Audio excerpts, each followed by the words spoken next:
Welcome back to the deep dive, where we really get into the weeds on some big ideas. And today, look, we are heading into some seriously mind-bending territory. You've pulled together this incredible stack of sources, articles, research, some pretty bold theories too, it looks like. Yeah, they seem quite separate at first glance. Yeah. Societal decline, celebrity, education. But the connections, when you start looking, are really surprising. Exactly. And our mission today is to unpack all that, connect those dots for you. We want to reveal this surprising tapestry, show you how the world's changing in ways maybe you haven't considered. Think shrinking populations, AI-driven economies, the works. Right. And to do that, we'll journey quite a distance. We'll start with a very current debate, the one around language and birth rates. From there, we'll revisit that satirical film Idiocracy, uncover its frankly, quite prescient warnings, and maybe even explore some deeper lore around it that you haven't heard. Okay, I'm intrigued already. Then we pivot. Look at the shifting landscape of fame, consumerism, how AI is shaking all that up. And then, we project forward, speculate about AI-governed cities, totally reimagined education.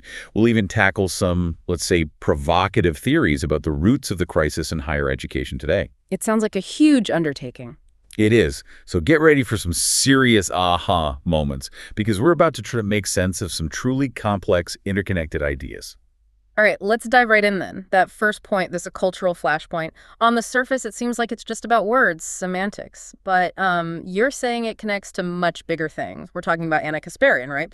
Co-host of The Young Turks. Exactly. March 2023, she made waves with a pretty strong public statement. She objected to terms like birthing person, person with a uterus, or person who menstruates. And this wasn't just a casual comment, was it? No, not at all. She took to Twitter very publicly. And her words were, well, quite direct. Let me quote her here. She said, "I'm a woman. Please don't ever refer to me as a person with a uterus, birthing person, or person who menstruates. How do people not realize how degrading this is? You can support the transgender community without doing this S." Wow. Okay. Strong words. Very. Her argument, as presented, was that these terms reduce women to, just bodily functions or parts. And she felt this was especially problematic given the context.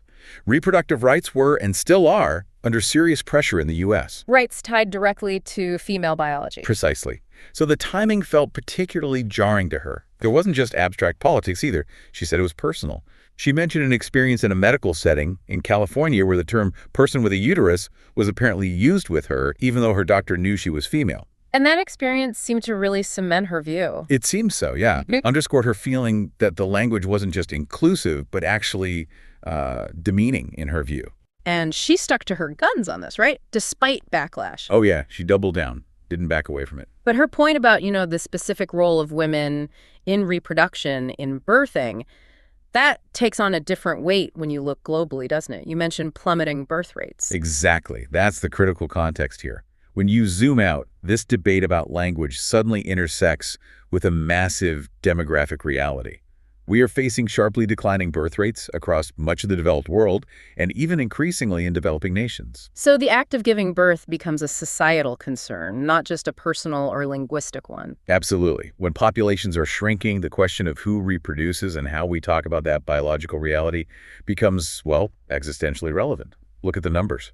South Korea, for example. In 2023, their total fertility rate, the TFR. The average number of kids a woman has? Right. It hit 0.72. I mean, that's astonishingly low. What's needed just to keep the population stable, like replacement level? Generally considered around 2.1, so 0.72 is, well, it signals a rapid population decline. In Japan. Not much better, around 1.26.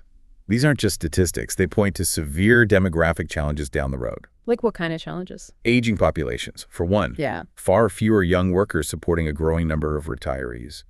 Massive strain on Social Security, healthcare systems, potentially economic stagnation, maybe even a loss of innovation and cultural vibrancy. It's a huge deal. So in that kind of environment, the debate Kasparian sparked, it hits differently. It really does. Her argument about the, let's say, the irreducible biological role of women in creating new life might gain more traction when societies are grappling with the very real consequences of fewer births. It highlights this tension, doesn't it? Balancing biological specificity with social inclusivity, especially when the biological reality itself is becoming a source of societal anxiety. Which leads us straight to another point. You raise this strong link between female education and lower birth rates. It's a global pattern. A very well-established one, yes. There's a clear, consistent negative correlation. As female literacy and education levels go up, birth rates tend to go down. And the data backs this up strongly. Overwhelmingly. We're talking data from over 75 countries, hundreds of surveys going back to the mid-'80s. The trend is unmistakable. When women's schooling reaches parity with men's, fertility rates often drop dramatically. How dramatic are we talking? Often falling from maybe 6 children per woman down to around 2, sometimes even lower. Wow. Any specific examples? Sure. Think about Ghana back in 2008. Women there with no education. Average TFR was around 6. But those with high school education, it dropped to between 2 and 3. Huge difference. Or Ethiopia. Even more stark. Women with high school education there had a TFR of just 1.3. And globally, the pattern holds. Even just primary education correlates with up to 30% fewer children compared to no education. Secondary education, another 10 to 50% drop compared to only primary. It's consistent across cultures, economies. So the correlation is crystal clear. But like you always say, correlation isn't causation. It's not like learning to read magically makes women have fewer children. What's really going on underneath? Right, it's a complex web of factors, not a simple cause and effect. Research points to several key drivers. First, education often leads to delayed marriage and childbirth. Women are spending more years in school, establishing careers. Pushing back the timeline for starting families. Exactly. Second, there's the opportunity cost.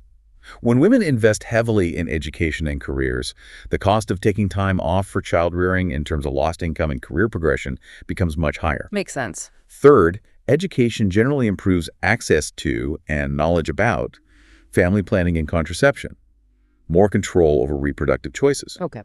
And finally, and this is a big one, there's a shift in mindset. It's called the quantity-quality trade-off. Meaning educated women often choose to have fewer children, but invest more resources, time, money, attention in each child, aiming for the best possible upbringing for a smaller number rather than having many kids with fewer resources per child. That sounds like a major cultural shift in parenting philosophy. It is.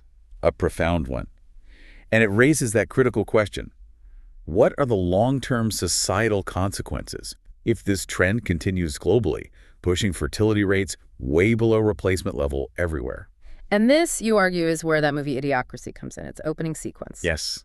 It's fascinating how that satirical opening from 2006 resonates more, maybe uncomfortably more, with these real-world demographic shifts we're seeing now. Remind us how that opening sequence worked. It contrasts two couples. One is highly educated, affluent, very careful planners. They delay having kids for their careers, for financial security, waiting for the perfect time. And through a combination of overthinking and, well, tragic comedy, they end up having no children at all. The husband dies before they manage it. Okay. And the other couple? They're depicted as less educated, less affluent, maybe less forward-thinking, and they reproduce prolifically, rapidly, without much planning. A pretty stark contrast, played for laughs. Exactly. It's broad satire. But the film uses this exaggerated contrast, extrapolated over centuries, to set up its core premise. The less intelligent outbreed the more intelligent, leading eventually to this dystopian future where society is, well, significantly dumber. So it's playing on those dysgenic fears, the idea of society getting less intelligent over time because of birth rate differences. It's lampooning that idea, yes. Yeah. Taking it to an absurd extreme for comedic effect. It's not advocating it, but it's definitely tapping into those underlying demographic anxieties that are, frankly, quite real today. And the future it paints, this 2505 Washington, D.C., it's more than just dumb, isn't it? It's decayed, broken. Completely. It's a vision of utter societal collapse, just sort of limping along. D.C. is literally buried under mountains of garbage from this great garbage avalanche. A very subtle metaphor there. Right. Society's devolved into this automated welfare state. AI and machines are supposed to run things, giant Costco hospitals, automated fast food, but everything's incredibly low quality, inefficient, broken down.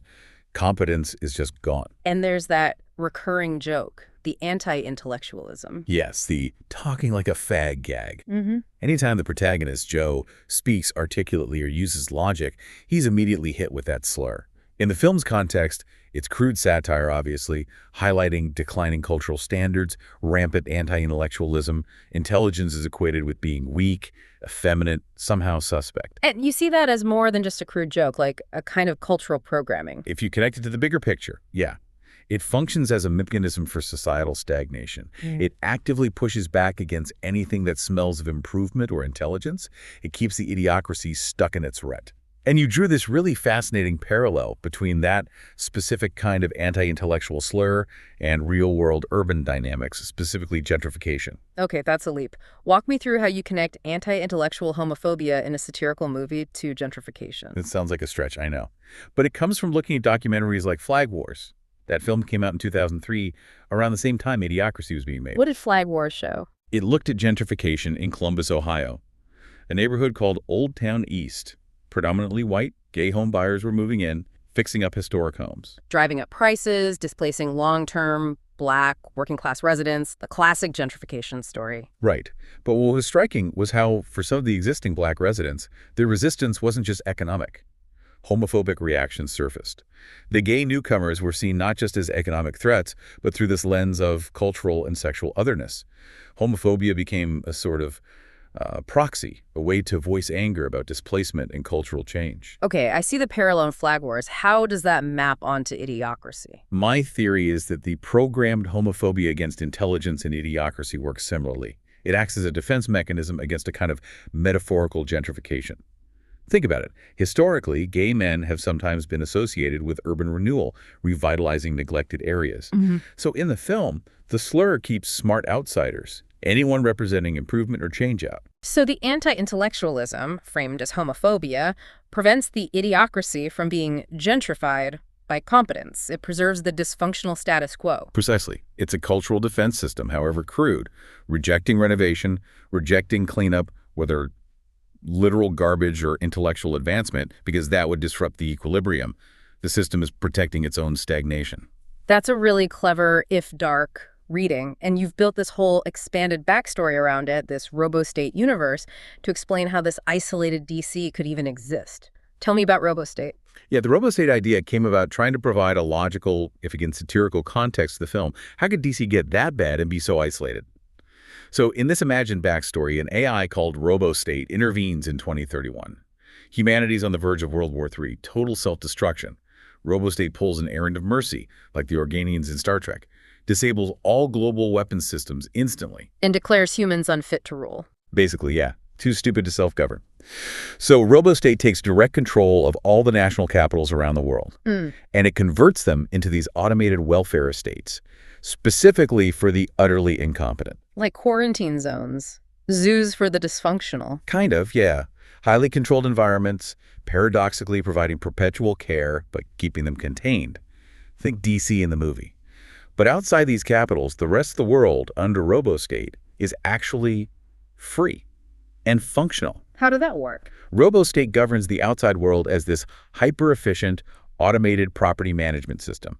Access to resources, tools, opportunities, it's all granted based on proof of competence. Recorded on a blockchain. Exactly. So we have this stark division, the quarantined incompetent in the capitals, and a meritocratic, AI-managed utopia outside. That provides a fascinating logic for Idiocracy's isolation. It wasn't just natural decline, it was engineered quarantine. Right. It reframes the film's critique of welfare dependency. It's not just saying dependency breeds incompetence. It's saying incompetence was contained by a higher intelligence. And this backstory also explains one of the weirder details in the movie, those barcode tattoos everyone has. You link them to deepfakes and celebrity. Yeah, that detail always seems so random.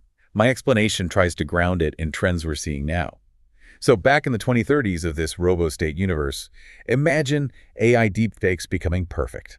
Celebrity culture gets totally democratized, anyone can generate content, leading to a complete crash in the value of intellectual property, especially fame.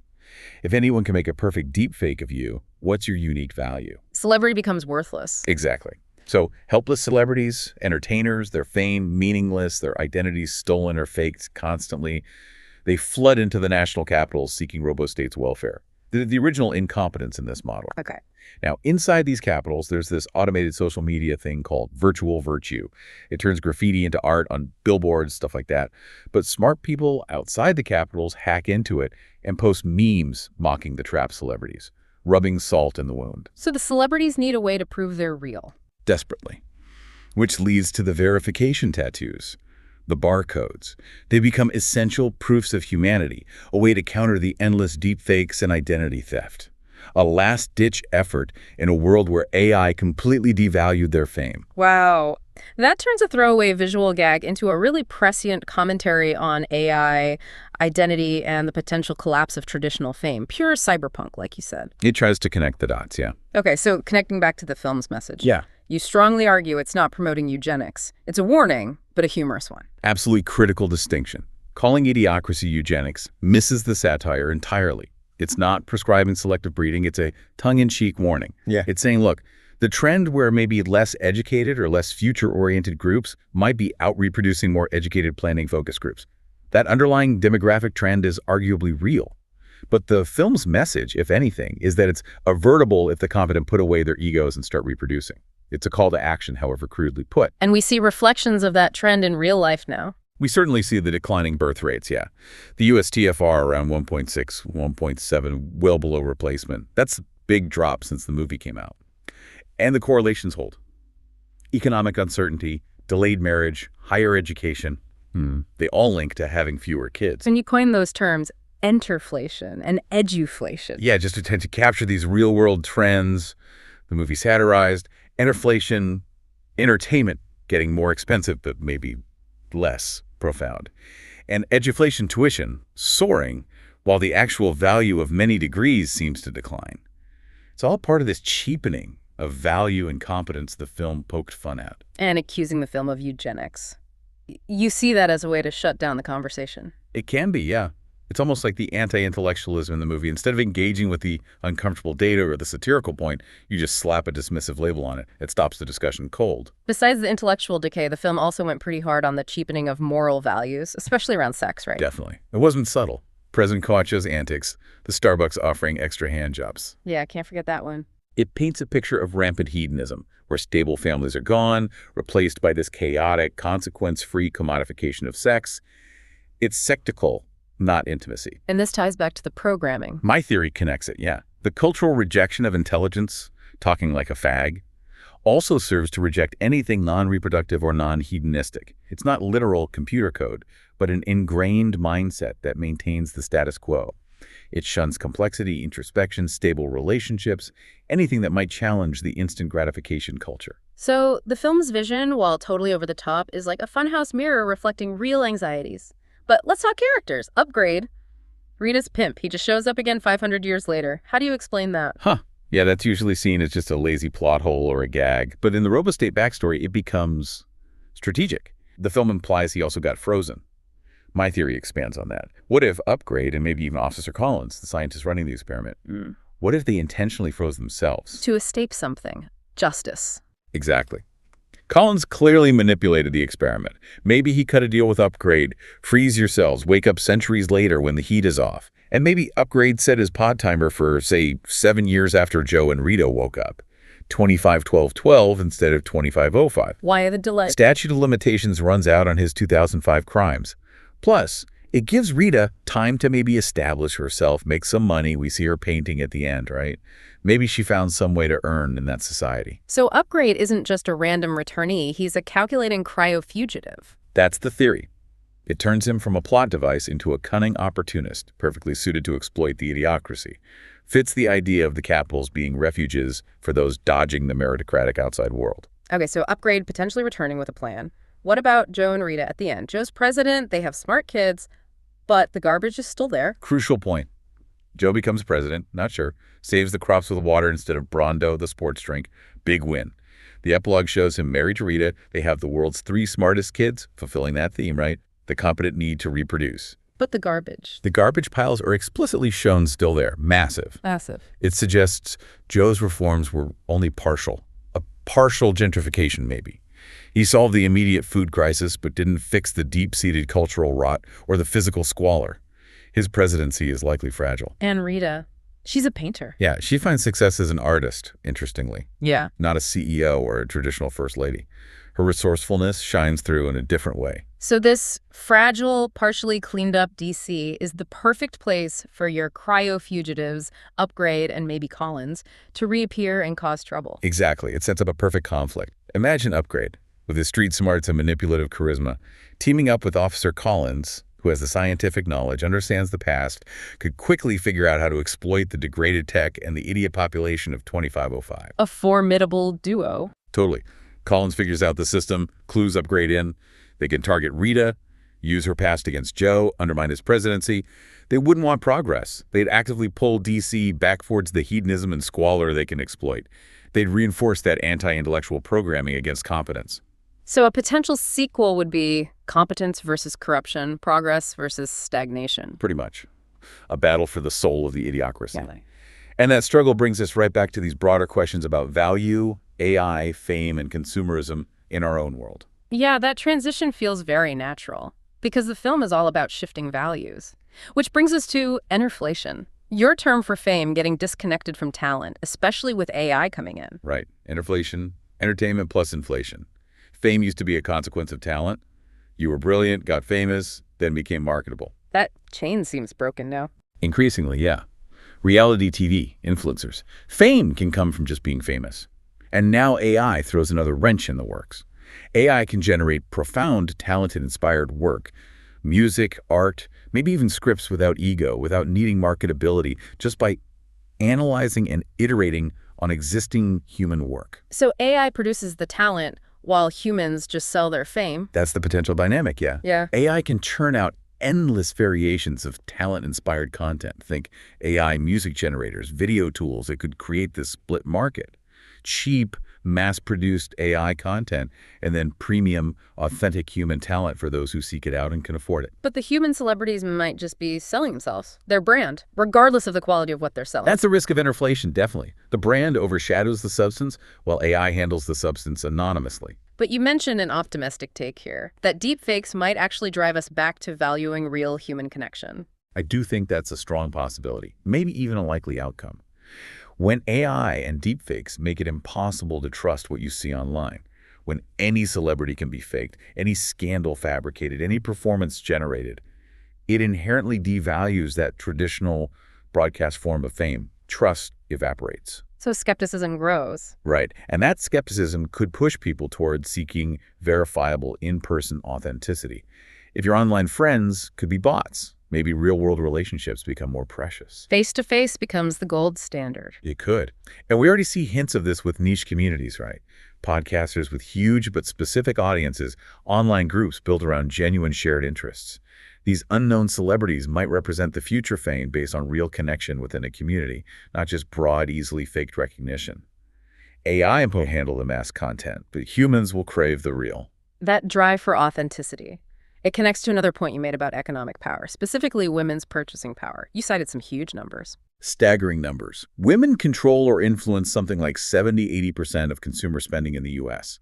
Globally, that's over $20 trillion a year. Why so much influence? Combination of factors, often managing household budgets, making key decisions on everything from groceries to vacations to cars and homes.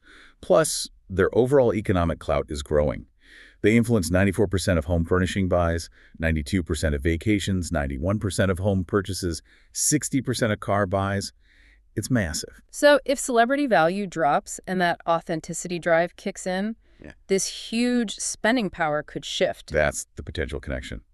If the allure of celebrity endorsements fades, if people become more skeptical of aspirational marketing, then that $20 trillion plus global influence might move away from, let's say, frivolous celebrity-driven purchases, overpriced cosmetics, fast fashion, etc., and potentially shift towards more concrete industries, things with tangible value, tech, housing, sustainable goods, maybe education if it reforms. A major economic redirection. And this ties into another observation you had about millionaires versus billionaires and the kind of attention they get. Yeah, it's a social dynamic I've noticed. Millionaires get noisy attention from women, while billionaires get silent attention from men. Unpack that. What's the difference? Millionaires, especially entertainers or athletes, often display their wealth very visibly. Flashy cars, big houses, designer clothes. It's ostentatious. This attracts that noisy attention, public discussion, admiration, emulation, often amplified by social media, and frequently targeted at women consumers via lifestyle marketing. And billionaires. Their wealth is often quieter, structurally embedded. Think illiquid stock in major companies Musk, Bezos. It's less about flashy spending, more about control, power, influence.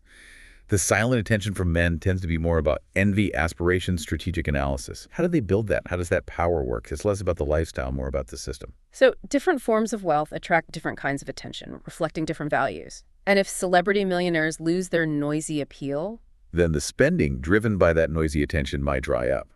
If AI devalues fame, the marketability of those celebrity endorsements plummets, and the money shifts. potentially towards those concrete industries we mentioned: tech, infrastructure, sustainable goods. Which raises the question, who controls those industries? Often, it's the billionaires with the silent wealth tied up in stock. So the money might just flow upwards, reinforcing their structural power, even if celebrity culture fades. Which brings us back to your Robostate universe and its radical new systems. Let's talk about Hexcastle or Hexcondo. It sounds like a complete rethinking of property and community. It's intended to be, yeah, a fundamental shift away from current models, within the Robostate universe, where crypto replaces fiat money. Hexcastle is an automated system for both constructing and managing property. Buildings use efficient hexagonal lattice designs, strong, modular, adaptable. Like a honeycomb structure. Kind of, yeah.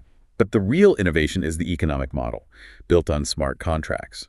Every owner automatically contributes 1/7 of their income into shared commons areas, not just hallways, but shared kitchens, dining rooms, luxurious communal baths, gyms, entertainment spaces, high-quality shared resources. Pooled resources managed automatically. Exactly. And it scales fractally. Groups of units can tool 1/17 of their commons income into even larger shared spaces, serving the whole cluster: parks, workshops, community centers. And these spaces can change function. Dynamically. AI manages it.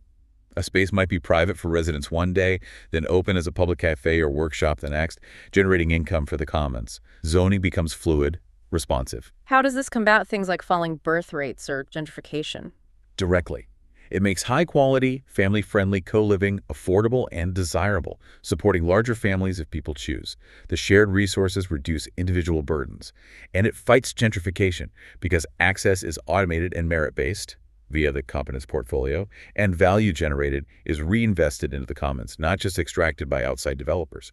Resources shift from wasteful consumption to productive infrastructure. It's a fascinating, highly engineered social model. And inside this, you have the AI agent, Her Majesty, the condescending queen who manages things. Explain that psychological hack. Right. Her Majesty is crucial. She's an AI agent, the devil's advocate for the property or community. Her function is to interpret the needs of the community: maintenance, upgrades, resource allocation, and broadcast them to residents as the hedonistic desires of an egomaniacal virtual queen. Why frame necessary tasks as royal whims? It's playing on, let's call it, a primal psychological instinct. The idea is that it taps into a male instinct of increasing productivity to please a female's desires. Historically, men striving to provide, protect, impress. Post-sexual revolution, maybe that energy got channeled into consumerism, selling dreams. Her Majesty redirects it. Instead of buying flashy things, you're appeasing the queen by fixing the plumbing, optimizing the network, improving the shared gym. Tangible progress. And for women, it subtly shifts their spending focus, too, away from external celebrity waste toward investing in the communal infrastructure managed by Her Majesty, the system that directly benefits their home and family. So it gamifies governance, using psychology to drive collective good. Exactly. It bridges Robostate's cold logic with human emotion and motivation. It makes competence and collective action palatable, even entertaining, avoiding that anti-intellectual backlash by disguising logic as ego. It's a hack to align individual drives with communal needs. Which again highlights how reality and fiction are blurring. Your own sci-fi work, Robostate, seems to be mirroring things we see emerging. It's uncanny, isn't it? Star Trek replicators are 3D printers. Jetsons video phones are just phones now. People talk to LLMs like in the movie Her. My Robostate franchise imagined that AI takeover, the weapon disabling, back when I started it. Now AI development races ahead. And you think your fiction could actually influence future AI? A feedback loop. It's a fascinating, slightly meta possibility. As AI scrape the internet for training data, what if they absorb these utopian or ethically guided sci-fi narratives? Could frameworks like Robostate subtly influence the development of AI policy simulators or ethical guidelines? Could positive fiction help steer AI away from dystopian outcomes just by being part of its education? Are stories shaping the machine mind? That's a wild thought. And this leads to education in RoboState, also totally different. Gamified. Completely gamified, moving from virtual to real. Imagine starting with SimCity. Get good at it, you unlock the ability to design and build a 3D scale model. Master that, you unlock more complex simulations, maybe managing resources for a virtual community. Eventually, proficiency unlocks participation in real-world construction, infrastructure projects managed by RoboState automation. Learning by doing, tracked on the blockchain. Exactly. Your competence crypto portfolio grows with each mastered skill, each successful project. No traditional schools, no grades, no corrupt validation, just verifiable competence. This competence crypto portfolio, it replaces resumes, even companies and unions. That's the vision. Hiring becomes automated. Need a plumber. The system finds someone with proven high-value Plum Coin in their portfolio. They do the job, get paid in Plum Coin, good work increases their coin's value, transparent, merit-based.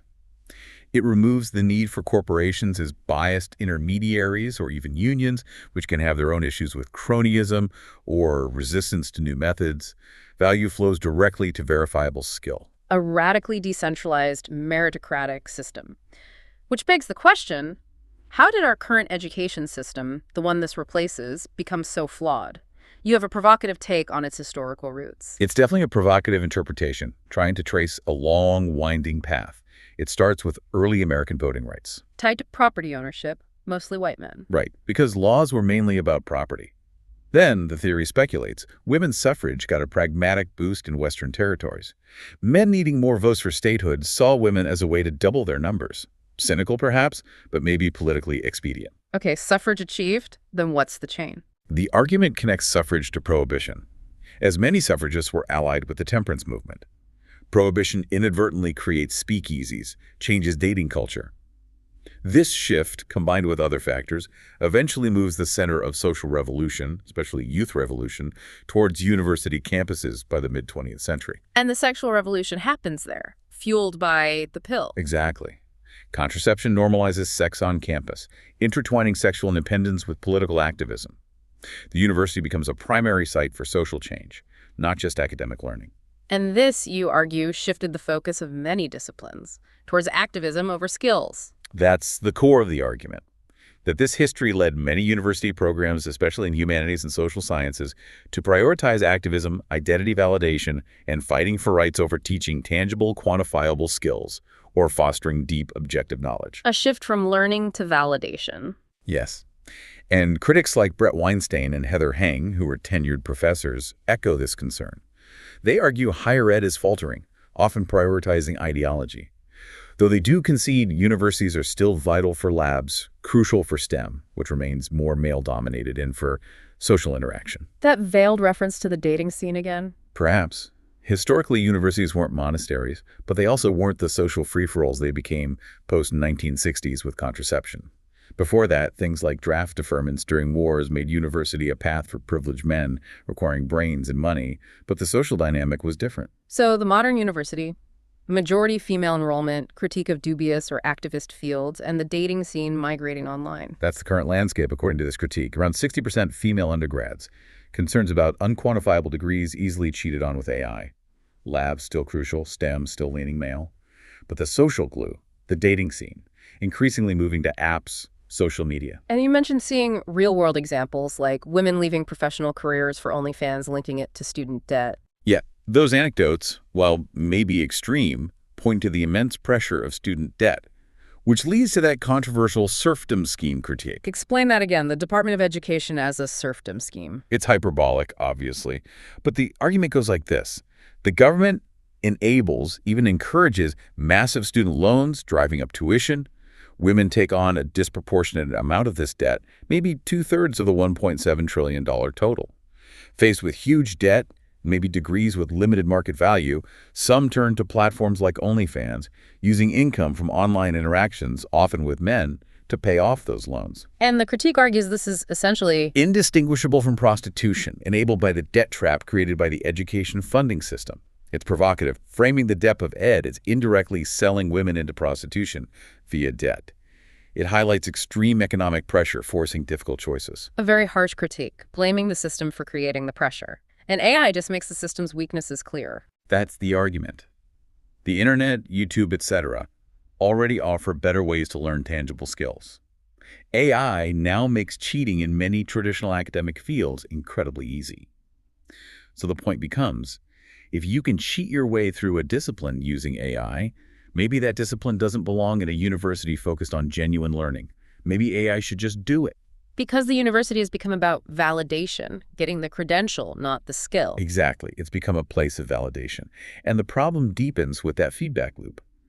If the gatekeepers themselves, professors, hiring managers, maybe got their credentials through a system that allowed for subtle or unconscious cheating. Like borrowing ideas without realizing it, or just getting by on credentials. Right. Then the whole system perpetuates itself, valuing the appearance of competence over the real thing. It becomes incredibly hard to reform because the people in charge might be products of the flawed system. This paints a picture of a system ripe for disruption, which leads to your final radical predictions about crypto, AI, and the collapse of universities as we know them. Given this critique, the prediction is stark. Men increasingly use federal loans not for tuition, but to mine crypto Bitcoin, whatever, pay off the loans that way, keep the profit. An arbitrage on the system. Women in those validation fields, facing debt, continue migrating towards platforms like OnlyFans or similar monetization. And the Department of Education Likely goes insolvent under the weight of defaulted loans or changing policy. There are already moves, like Trump's proposed 2025 order, pointing towards dismantling it. If federal funding collapses, states might have to auction off failing universities. Who buys them? Maybe those cryptocurrency investing men. And what do they do with them? Integrate crypto and AI. Pay women directly via crypto smart contracts to mine content on platforms like OnlyFans, automating payments, cutting out subscriptions. A fully transactional, automated system emerges from the ruins of the old one. It's a cyberpunk future, really. The failure of old institutions leads to this radical tech-driven overhaul of education, labor, even relationships. AI exposes the vulnerabilities, forcing a complete transformation. Wow. Okay. That was a journey. A truly deep dive connecting so many unexpected dots. We started with language, birth rates, Anna Kasparian's comments setting the stage for demographic anxieties, then plunged into Idiocracy, seeing it not just as comedy but as surprisingly relevant satire, complete with your whole robo-state backstory, AI takeover, gentrification defense, barcode origins. Fascinating stuff. And from that fictional dystopia, we shifted to real-world dynamics, fame devaluing, inflation, the huge power of women's spending, and how AI might redirect all that economic energy away from celebrity fluff towards more concrete industries, perhaps benefiting the silent billionaire wealth. Then came the future vision. Hex castles, automated communal living funded by crypto, governed by the psychological AI hack Her Majesty. And finally, that staving critique of higher education tracing its roots, highlighting the debt crisis, the role of AI in exposing validation over skill. Leading to that prediction of a crypto AI disruption, basically dismantling the current university system and replacing it with something entirely new, potentially bypassing corporations and unions with competence portfolios. What's incredible is seeing how these threads, demographics, culture, technology, economics, education, even urban planning, they aren't separate issues. They're all woven together. It paints this picture of a world in massive flux, forcing us to ask really fundamental questions about value, about competence, about what being human even means when automation and digital realities blur everything. Exactly. And it leaves us, and hopefully you, with a final provocative thought to chew on. If our institutions keep rewarding credentials over actual skill, if validation trumps competence, and if AI can increasingly generate creativity and perform complex tasks without human ego or fallibility, then what is the ultimate currency of human value going forward? Is it going to be that verifiable competence tracked on a blockchain? Is it the authentic, messy, face-to-face human connection that AI can't replicate? Or is it something else entirely, something emerging that we can't even clearly see yet? A question we all need to be thinking about as we navigate, aware, whatever comes next.